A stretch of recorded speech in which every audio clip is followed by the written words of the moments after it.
నమస్తే, welcome to prime 9 come to the point. ఈరోజు మన కమ్ టు ద పాయింట్ కార్యక్రమంలో మనం మాట్లాడుకునే పాయింట్ ఏంటో తెలుసా?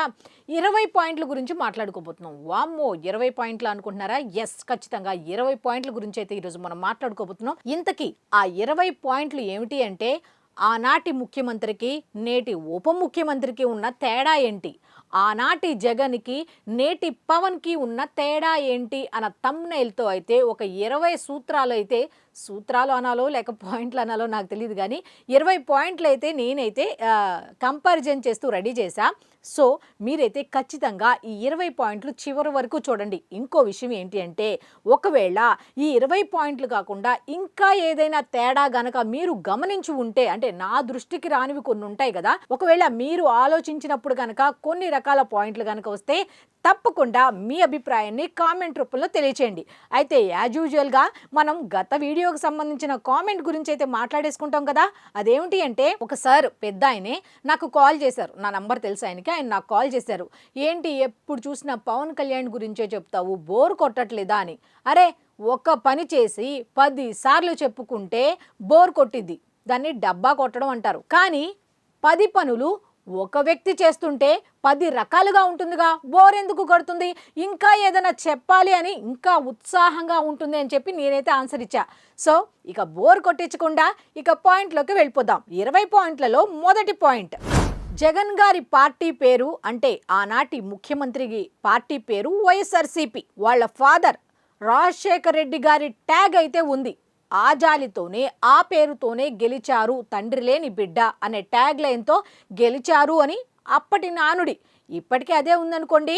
నెక్స్ట్ అయితే పవన్ కళ్యాణ్ గారి పార్టీ పేరు జనసేన పార్టీ. ఈయన బ్యాక్గ్రౌండ్ అయితే ఏమీ లేదు. వాళ్ళ ఫాదర్ కానీ వాళ్ళ అన్నదమ్ములు కానీ ఎవరు కూడా రాజకీయాల్లో లేరు. ఒకవేళ చిరంజీవి గారు ఉన్నా ఆ తర్వాత ఏం జరిగింది ఏమిటి ఆ స్టోరీ అంతా మీ అందరికీ తెలుసు కాబట్టి నేను మళ్ళీ అదే స్టోరీ చెప్పను. కాకపోతే రాజశేఖర్ రెడ్డి గారు లాంటి అనుభవం ఉన్న నేతలైతే వాళ్ళ కుటుంబంలో లేరు. సో ఈయన స్వతహాగా వచ్చారని చెప్పుకోవచ్చు. అయితే 2019 నుంచి 24 వరకు కూడా ఈయన ఎవరు, జగన్మోహన్ రెడ్డి ఆంధ్రప్రదేశ్ ముఖ్యమంత్రిగా పనిచేశారు.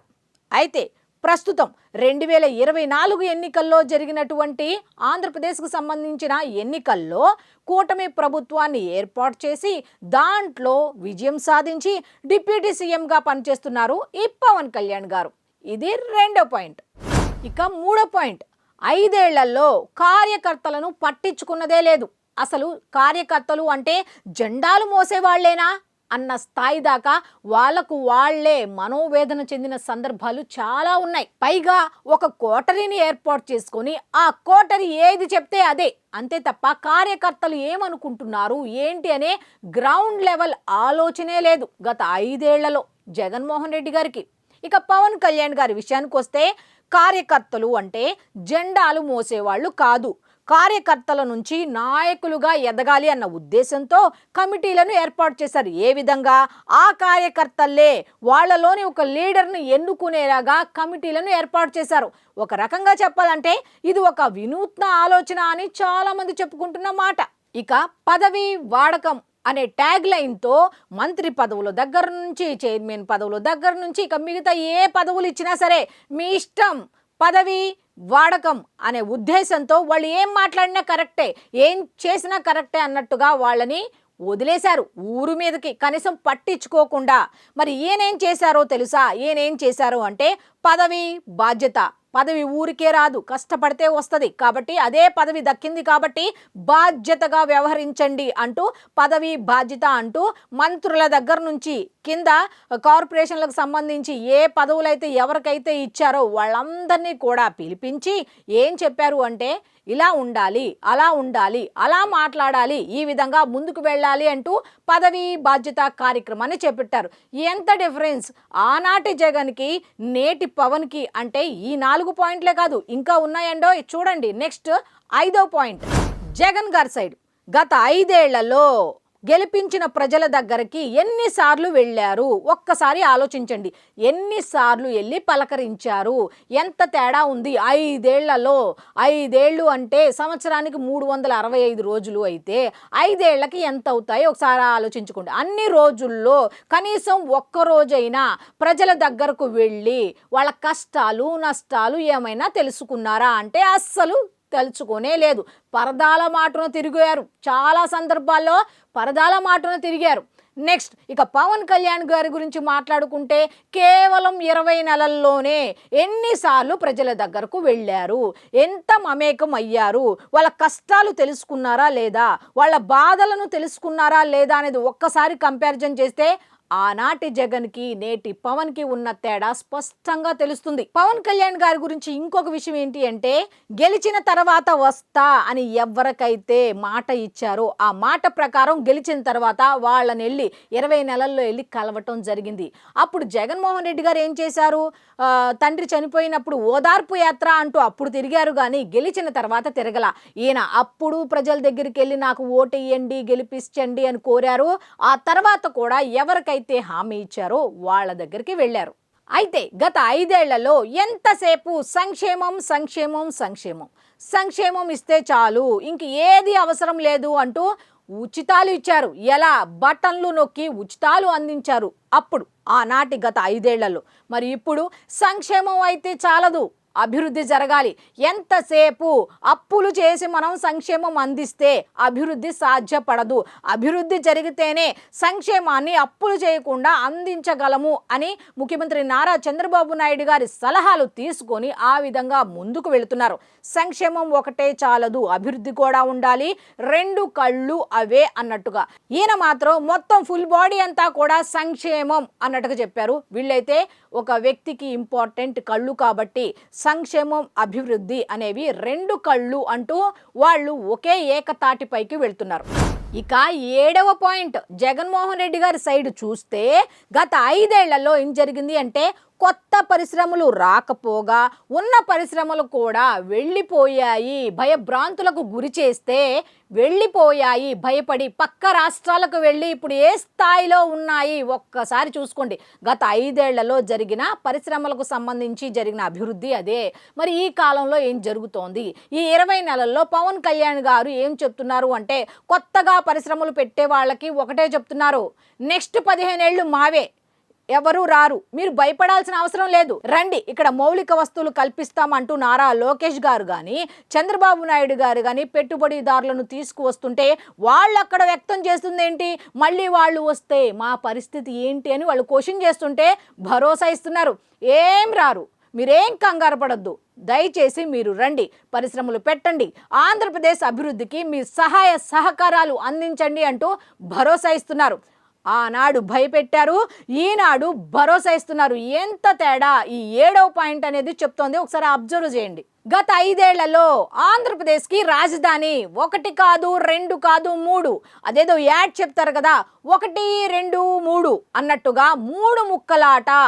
1 2 3 అన్నట్టుగా 3 రాజధానులు అన్నారు. మరి ఆ 3 రాజధానుల్లో ఒక్కదాని మీదైనా ఫోకస్ పెట్టారా అంటే 5 ఏళ్లలో ఒక్కదాని మీద కూడా కనీసం ఫోకస్ పెట్టలేదు. మరి వీళ్ళేం చేశారు? పవన్ కళ్యాణ్ ఏం చేశారు అంటే ముఖ్యమంత్రి నారా చంద్రబాబు నాయుడు గారు ఏ విధంగా అమరావతి ఆంధ్రప్రదేశ్ రాజధాని అని అన్నారో అప్పటి నుంచి కూడా ఆయన ఒకటే మాట, ఆంధ్రప్రదేశ్ రాజధాని అభివృద్ధి అంటూ మొన్న శాసనసభలో కూడా దాన్ని ఆమోదించినప్పుడు ఏం చేశారు అంటే వాళ్ళ త్యాగాలను గుర్తు చేసుకుంటూ, ఎవరిది 33,000 ఎకరాలు ఇచ్చినటువంటి రైతులను కూడా గుర్తు చేసుకుంటూ ఆంధ్రప్రదేశ్ రాజధాని అమరావతి అంటూ స్పష్టం చేసిన ముఖ్యమంత్రి నారా చంద్రబాబు నాయుడు గారికి జనసేన పార్టీ తరపున కూటమిలో భాగస్వామ్యం అయినందుకు ధన్యవాదాలు తెలుపుతూ దాన్ని ఆమోదించారు. 9వ పాయింట్, రాజధానికి సంబంధించిన రైతులు 33,000 ఎకరాలను స్వచ్ఛందంగా ఇస్తే వాళ్లను ఎన్ని ఇబ్బందులకు గురి చేశారు, ఏ విధంగా హింస పెట్టారు అనేది కనుక చూస్తే వాళ్ళ దగ్గరికి వెళ్తే వాళ్ళ బాధ వర్ణనాతీతం. పైగా వాళ్ళని ఒక సామాజిక వర్గానికి అంటగట్టి వాళ్ళు 33,000 ఎకరాలు ఎందుకు ఇచ్చారు అంటే అక్కడ డెవలప్ అవుతుంది కాబట్టి వాళ్ళ స్వార్థం కోసం ఇచ్చారు అని అన్నారు కదా. మరి మీ స్వార్థం కోసం మీరు 1 ఎకరం అయినా ఇచ్చారా? ఒకసారి ఆలోచించు. ఆలోచించుకోండి. మీలో ఉన్న వాళ్ళు ఎవరైనా 5 ఏళ్లలో మీ పార్టీలో ఉన్న వాళ్ళు ఎవరైనా 1 ఎకరం భూమి అక్కర్లా 1 గజం భూమి ఇచ్చారా? ఒకసారి ఆలోచించుకోండి. వాళ్ళు ఇచ్చారు అన్న దాన్ని గౌరవించాల్సింది పోయి వాళ్ళు రోడ్డు మీదకి రావడం వాళ్ళకి తెలియదు. మరి అటువంటి వాళ్ళు రోడ్ల మీదకు వచ్చి ధర్నాలు చేసి ఎన్ని ఊర్లు తిరిగారు. ఆడపడుచుల దగ్గర నుంచి పిల్లల దగ్గర నుంచి ఇంటి దగ్గర ఇల్లు పాడి పంట ఇవన్నీ వదిలేసి రోడ్ల మీద తిరిగారు. ఇది ఎవరి పుణ్యం? గత 5 ఏళ్లలో పాలకుల నిర్లక్ష్యం కాదా, వాళ్ళ ప్రవర్తన కాదా అని ఖచ్చితంగా చెప్పుకోవచ్చు. నెక్స్ట్, రాజధాని రైతుల గురించి మనం మాట్లాడుకునేటప్పుడు ఒక్క విషయం గుర్తు చేసుకోవాలి. మొన్న అమరావతికి సంబంధించి శాసనసభలో ముఖ్యమంత్రి నారా చంద్రబాబు నాయుడు గారు ఆంధ్రప్రదేశ్ రాజధాని అమరావతి అనే తీర్మానం ప్రవేశపెట్టి అందరూ ఆమోదం తెలపగానే పవన్ కళ్యాణ్ గారికి మాట్లాడే వంతు వస్తే ఆయన గుర్తు చేసుకున్న మొదటి పాయింట్ ఏంటో తెలుసా? ఆంధ్రప్రదేశ్ రాజధాని అనగానే అందరికీ గుర్తొచ్చే పాయింట్ ఏంటో తెలుసా? అమరావతి రైతుల త్యాగం అంటూ గుర్తు చేసిన ఒకే ఒక వ్యక్తి ఎవరు అంటే డిప్యూటీ సీఎం పవన్ కళ్యాణ్ గారు. వాళ్ళు ఎన్ని బాధలు పడ్డారు ఏంటి అనేది ఫోటోలతో సహా చూపించిన ఒకే ఒక వ్యక్తి ఎవరయ్యా అంటే ఈ పవన్ కళ్యాణ్ గారు అని ఖచ్చితంగా చెప్పుకోవచ్చు. అయితే జగన్మోహన్ రెడ్డి గారి హయాం గురించి మాట్లాడుకుంటే జగన్ గారికి రాష్ట్రంలో ఎన్ని జిల్లాలు ఉన్నాయో తెలుసా? ఆ జిల్లాల్లో ఎన్ని నియోజకవర్గాలు ఉన్నాయో తెలుసా? ఆ నియోజకవర్గాల్లో ఎన్ని గ్రామాలు ఉన్నాయో తెలుసా? గిరిజన గ్రామాలు ఎన్ని ఉన్నాయో తెలుసా? అసలు ఏ రోజైనా గిరిజన గ్రామం పేరు ఒక్కటైనా మీ నోట్లోంచి వచ్చిందా? పార్వతీపురం, మన్యం ఇవి మెయిన్ కాకుండా ఆ లోపల ఇంకా ఉన్నాయి, జిల్లాల పేర్లు కాకుండా లోపల ఇంకా ఉన్నాయి. అటువంటి గ్రామాలకి ఏ రోజైనా వెళ్ళారా? 5 ఏళ్లలో ఎన్ని రోజులు ఉంటాయి? అందులో ఒక్క రోజైనా ఒక గ్రామం వైపు తిరిగి చూశారా? ఇది 10వ పాయింట్. అయితే పవన్ కళ్యాణ్ గారి విషయానికి వస్తే 20 నెలల్లో మనకు తెలియని గిరిజన గ్రామాలు ఎన్ని వచ్చాయి బయటికి? ఒక్కసారి ఆలోచించుకుందాం. ఎన్ని వచ్చాయి బయటికి అంటే, అరే ఇది మన్యం జిల్లాలో ఉందా, ఈ పేరు ఉందా, అరే ఈ గ్రామం పశ్చిమ గోదావరి జిల్లాలో ఉందా, అరే ఈ గ్రామం అనకాపల్లి జిల్లాలో ఉందా అని ప్రతి ఒక్కళ్ళు మాట్లాడుకున్నారు. ఎలాగా? ఆ గ్రామాలకు ఆయన వెళ్ళారు, వాళ్ళ బాధలు గతంలో విన్నారు, అవి గుర్తుపెట్టుకొని ఆ సమస్యలకు సంబంధించి పరిష్కార మార్గాలు చూపడానికి మళ్ళీ ఆ గ్రామాలకు వెళ్ళి ఆ గ్రామాలను ఆంధ్రప్రదేశ్కు సంబంధించిన మ్యాప్ ఉంటుంది కదా, ఆ మ్యాప్లో ఈ గ్రామాలు ఉన్నాయి అని అందరికీ తెలిసేలా చేసిన వ్యక్తి ఎవరయ్యా అంటే ఈ డిప్యూటీ సీఎం పవన్ కళ్యాణ్. సరే, 11వ పాయింట్ జగన్మోహన్ రెడ్డి గారికి సంబంధించి. సరే, మీరు వెళ్ళలేకపోయారు, మీరు ముఖ్యమంత్రి కాబట్టి మీకు చాలా పనులు ఉంటాయి కాబట్టి మీరు బిజీ. కనీసం ఆ జిల్లాలకు సంబంధించి గెలిచిన నాయకులు ఉంటారు కదా, ఆ జిల్లాలకు సంబంధించిన ఇన్ఛార్జ్ మంత్రులు ఉంటారు కదా, అక్కడ పరిస్థితి, గిరిజన గ్రామాల ప్రజల పరిస్థితి ఏంటో ఏ రోజైనా తెలుసుకున్నారా?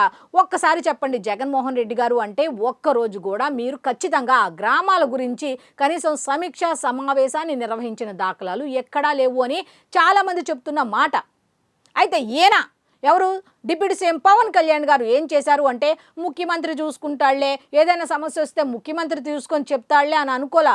ఆ జిల్లాలకు ఆయన ఇన్ఛార్జ్ మంత్రి కాకపోయినా ఆ నియోజకవర్గాలు, ఆ జిల్లాల్లోని నియోజకవర్గాల్లో వాళ్ళ పార్టీ గెలవకపోయినా స్వయంగా ఆయన వెళ్ళి, ఒకవేళ ఆయన వెళ్ళకపోయినా అక్కడ ఏమైనా సహాయ సహకారాలు కావాలంటే ఆయన వాళ్ళ మంత్రుల ద్వారా కానీ, లేకపోతే వాళ్ళ ఎమ్మెల్యేల ద్వారా కానీ, లేదా వాళ్ళ పార్టీకి సంబంధించిన ఇన్ఛార్జీల వల్ల కానీ చెప్పి చేయించారు. అంటే ఎంత తేడా! ఆనాటి జగన్కి నేటి పవన్కి ఎంత తేడా! ఇక సంక్షేమ పథకాలకు వస్తే జగన్మోహన్ రెడ్డి గారి గురించి మాట్లాడుకుంటే ఒక్క సంక్షేమ పథకానికైనా మీ పేరు, మీ కుటుంబ సభ్యుల పేరు తప్ప ఇంకా ఎవరి పేరైనా పెట్టారా? మన రాష్ట్రానికి సంబంధించిన గొప్ప నాయకులు లేరా? ఒకసారి ఆలోచించండి. ఒక్కసారైనా ఒక్క పథకానికైనా ఆ పేరు పెట్టారా? నెక్స్ట్ ఇటు వద్దాం, పవన్ కళ్యాణ్ గారి సైడ్కి వద్దాం. ఇటు వచ్చేసరికి డొక్కా సీతమ్మ ఎవరండి? ఎవరికైనా తెలుసా? ఆనాటి కాలం వాళ్ళకి తప్ప ఈనాటి కాలం వాళ్ళకి తెలుసా? డొక్కా సీతమ్మ పేరు తీసుకొచ్చింది ఎవరు అంటే ఈయనే. అమరజీవి పొట్టి శ్రీరాములు గారి పేరు తీసుకువచ్చింది ఎవరు? ఈయనే. అమరజీవి జలధార అంటే మంచినీళ్లు తాగేటప్పుడు కూడా ఆ అమరజీవిని స్మరించుకోవాలి అన్న పేరు ఆయన చెప్పారు. అంటే ఒకసారి ఆలోచించుకోండి, ఆనాటి జగన్ ఆలోచన విధానం ఏ విధంగా ఉంది, ఈనాటి పవన్ కళ్యాణ్ ఆలోచన విధానం ఏ విధంగా ఉంది అనేది. ఇక జగన్మోహన్ రెడ్డి గారి గురించి మాట్లాడితే 5 ఏళ్లలో ఏ రోజైనా మీ జేబులోంచి ₹1 సొంత నిధులు ఎవరికైనా ఇచ్చిన వార్త ఉందా? పార్టీ నుంచి కాకుండా, పార్టీ పేరు చెప్పి కాకుండా, ప్రభుత్వం నుండి కాకుండా, ప్రభుత్వ నిధులు కాకుండా మీ సొంత జేబులో ఉండి ఇలా పలానా వైఎస్ జగన్మోహన్ రెడ్డి గారు పలానా వాళ్ళకి పలానా సొంత నిధులు ఇలా ఈ విధంగా ఇచ్చారు, వాళ్ళకి ఆపదలో ఆదుకున్నారు అన్న దాఖలాలు ఏమైనా ఉన్నాయా అనేది చాలామంది ప్రశ్నిస్తున్నారు. అయితే ఇటు పవన్ కళ్యాణ్ గారి విషయానికి వస్తే ఇప్పటి వరకు 20 నెలల్లో దాదాపు 25 కోట్లకు పైగా ఏ డబ్బులు ఆయన పనిచేస్తే వచ్చిన డబ్బులు కాదు, సొంత నిధులు, ఏ పని చేస్తే ఉప ముఖ్యమంత్రిగా ఉన్నప్పుడు వచ్చే జీతం తీసుకుని ఇచ్చిన డబ్బులు కావు, సొంత ఆస్తులు అంటే ఆస్తులోంచి తీసిస్తున్నవి కూడా కావు, కష్టపడితే సినిమాలు చేస్తే ఇటు రాజకీయాల్లో ఉంటూ అటు సినిమాలు చేస్తూ వచ్చిన డబ్బుల్ని ప్రజలకు అలాగే అవసరంలో ఎవరు ఉంటే వాళ్ళకి చిన్న పెద్ద అన్న తేడా లేకుండా సహాయం చేస్తూ సొంత నిధులు కేటాయిస్తున్న ఒకే ఒక వ్యక్తి ఎవరు అంటే ఈయనే పవన్ కళ్యాణ్ గారే అని స్పష్టంగా చెప్పొచ్చు. ఇక 13వ పాయింట్, కోటరీ నుండి పదవులు ఇచ్చిన నేతల వరకు కూడా అందరినీ పిలిపించి ఏ రోజైనా దగ్గర కూర్చోపెట్టుకొని ఒక్కసారైనా ఏ విధంగా బిహేవ్ చేయాలి, ఏ విధంగా మాట్లాడాలి, ఏ విధంగా ముందుకు వెళ్ళాలి అని ఏ రోజైనా ఖండించిన సందర్భం ఉందా అంటే ఒక్క సందర్భం కూడా ఉండలేదని ఖచ్చితంగా చెప్పొచ్చు. ఏ విధంగా అంటే ఖండించి కనుక ఉంటే ఓటమికి కారణమైన ఒక కారణం ఏమిటి అంటే మీడియా ముందుకొచ్చి ఎలా పడితే అలాగా అసభ్యంగా మాట్లాడిన సందర్భాలు ఈ పదవులు పొందిన వాళ్ళు చాలామంది ఉన్నారు. ఆయన గనక జగన్మోహన్ రెడ్డి గారు గనక స్టార్టింగ్లో గనక ఖండించి ఉంటే 5 ఏళ్ళు అవే బూతులు మనం వినాల్సి వచ్చేది కాదు అని చాలామంది చెప్తున్న మాట. ఇటు పవన్ కళ్యాణ్ గారి విషయానికి వెళ్దాం. ఇక్కడ వచ్చేసరికి ప్రతి ఒక్కరిని పిలిపించుకొని ఒకవేళ ఆయన దగ్గరకు పిలిపించుకోకపోయినా సరే ఒక మార్గనిర్దేశనం చేసేవాళ్ళు. ఏ విధంగా అంటే ఈవెన్ టీవీ డిబేట్లో మాట్లాడేటప్పుడు కూడా వ్యక్తిగత విషయాలు మాట్లాడొద్దు, కుటుంబ సభ్యులకు సంబంధించి మహిళలకు సంబంధించిన విషయాలు తీసుకురావద్దు, సబ్జెక్ట్ టు సబ్జెక్టే మాట్లాడండి, మీకు అవగాహన లేకపోతే అసలు డిబేట్లకే వెళ్ళొద్దు, ఒకవేళ వెళ్ళారు అంటే ఖచ్చితంగా మాట్లాడి తీరాల్సిందే, సబ్జెక్ట్ మీద అవగాహన పెంచుకోండి అంటూ దిశానిర్దేశం చేశారు. అందుకే ఆనాటి వైఎస్ఆర్సీపీ పార్టీ నేతలకి ఈనాడు జనసేన పార్టీ నేతలకు చాలా తేడా ఉంది అని చాలామంది చెప్పుకుంటున్న మాట. ఇక 14వ పాయింట్కి వెళ్ళిపోదాం. ఇక 14వ పాయింట్ జగన్మోహన్ రెడ్డి గారికి సంబంధించి అలా తప్పు చేసిన వ్యక్తిని కానీ లేకపోతే అలా మాట్లాడిన వ్యక్తిని కానీ ఏ రోజైనా శిక్షించారా? ఏ రోజైనా శిక్షించారా? శిక్షించి పార్టీ నుంచి తీసేయటం కానీ ఆ పదవి నుంచి తీసేయటం కానీ జరిగిందా? ఒక్కసారి వాస్తవాలు ఆలోచించుకోండి. పైగా అలా చేసిన వాళ్ళని ఎలా సత్కరించారు అనేది గత 5 ఏళ్లలో చాలామందికి కూడా తెలుసు. ఇది వాస్తవం అనేది చాలామంది చెప్పుకుంటున్నమాట. ఇక ఇటు సైడ్ వస్తే ముందే చెప్పారు, తప్పు చేస్తే ఎవరైనా ఒకటే, అందరికీ తాట తీసి కూర్చోపెడతా అని. ఎప్పుడైతే ఒక నింద వచ్చింది అంటే అది నిజమో కాదో ప్రూవ్ చేసుకోవాలని సమయం కోసం ఎదురు చూడలా, వెంటనే పార్టీ నుండి బహిష్కరించడం, పార్టీ కార్యకలాపాలకు దూరంగా పెట్టేశారు ఒకరి విషయంలో. అయితే అది తప్పు అని తర్వాత తెలుసుకొని ఇంకొకళ్ళు తప్పు చేస్తే వాళ్ళ విషయంలో ఒక కమిటీని ఏర్పాటు చేసి ఆ కమిటీలో నిజ నిర్ధారణ జరిగిన తర్వాత అతన్ని పక్కన పెట్టేయడం జరిగింది. అయితే ఆనాటి మందలింపుకి ఈనాటి మందలింపుకి ఎంత తేడా ఉంది అనేది ఇక్కడ మాత్రం తెలిసిపోతోంది కదా. గత 5 ఏళ్లలో ఒక్క సభలో అయినా దత్తపుత్రుడు అనే మాట మాట్లాడకుండా, వ్యక్తిగత జీవితాలు 3 పెళ్ళిళ్ళు అనే విషయాన్ని తీసుకురాకుండా ఉన్న ఒక్క సమావేశమైనా ఉందా? ఒకసారి చెప్పండి, 5 ఏళ్లలో ఉందా? నెక్స్ట్ ఇటు సైడ్ వద్దాం. గడిచిన 20 నెలల్లో ఒక్కసారైనా మీ పేరు ఉచ్చరించిన సందర్భమే లేదు. ఎంతసేపు గత ప్రభుత్వం అని వాడారు తప్ప, ఒకవేళ వాడినా 1-2 సందర్భాలు తప్ప ఇంకే సందర్భాలు ఎక్కడా కూడా కనిపించదు. 1-2 సందర్భాలు తప్ప అంతకు మించి కనపడవు ఇక్కడ. ఎందుకు అంటే ఆ పేరు ఉచ్చరించడం కూడా ఆయనకి ఇష్టం లేదనుకుంటా. మీకేమో ఆయన పేరు పలకందే మాట రాదు, ఆయన తలుచుకోందే మాట రాదు కాబట్టి ప్రతి సమావేశంలో తలుచుకునేవాళ్ళు. ఆయనకేమో మీ పేరు కానీ పార్టీ పేరు కానీ ఉచ్చరించడం ఎందుకులే అని వదిలేశారు.